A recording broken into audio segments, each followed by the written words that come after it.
Hi, everybody. This is Rich Gibbons, and today we are here with NFL Pro Bowl running back and Dynamo Justin Forsett. Justin, good to be with you. Yeah, appreciate you having me. Thank you. Awesome. We're going to arm wrestle later. Yeah, let's do it. Yeah.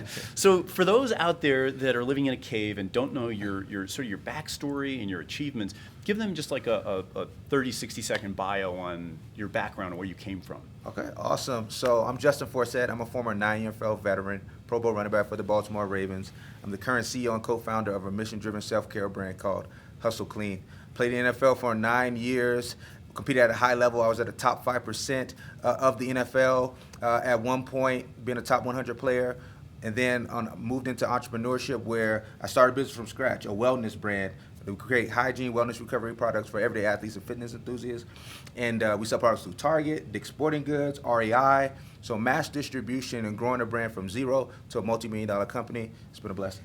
And one thing, so, this guy got, what did you say? You're getting tackled by 300-pound guys. Yes. I would be broken in half, but I mean, you want to be talking about a really, really tough environment.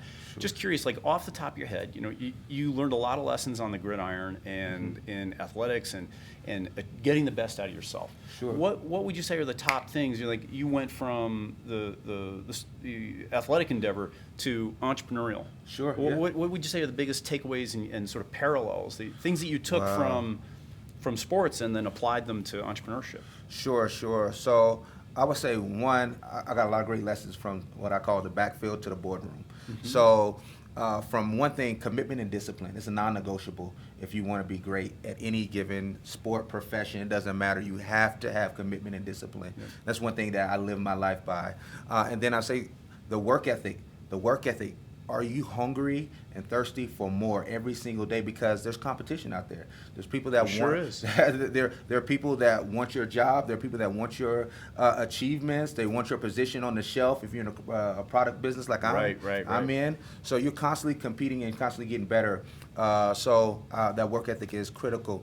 And then I would say service. And I know it sounds really crazy, but for me, there's purpose behind service.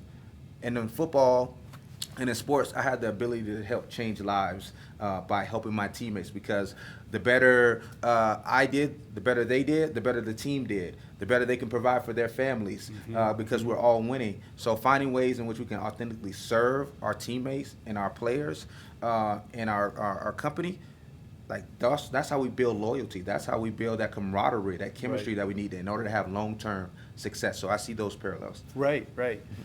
Well, one of the things you talk about is that, when you talk about, college recruitment and NFL drafting, and it's like, well, you're not big enough, right?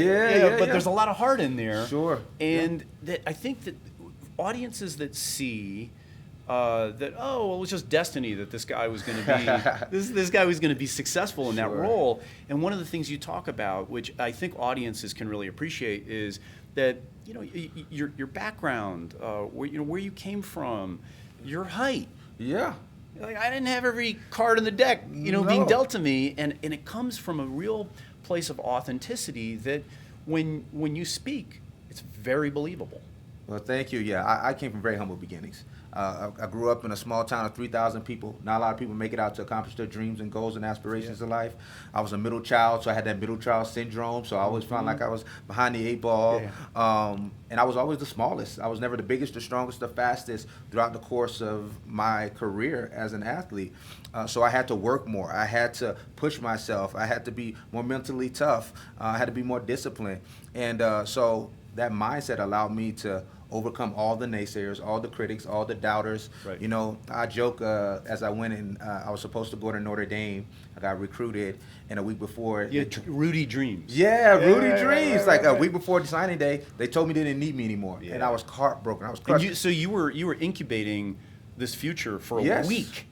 Yeah. And then they told you, sorry. Yeah. So I mean, we did the recruiting process. They offered me a scholarship, and it was actually months that actually went by. And then a week before I was supposed to sign my letter of intent, it got pulled. That must have been gutting. I remember crying in my basement, just trying to figure out what's next for me. What am I going to do? Most of my peers have gone on and went to college, and I had this idea of man, I'm going to be, I'm thinking about Touchdown Jesus, I'm thinking about Golden Domer, I'm thinking about Rudy. I'm like, I'm the black Rudy. So it only makes sense that I'm going to go to Notre Dame, and it was ripped from me. Yeah. But what I remembered is, like, you have to excel at what you can't control.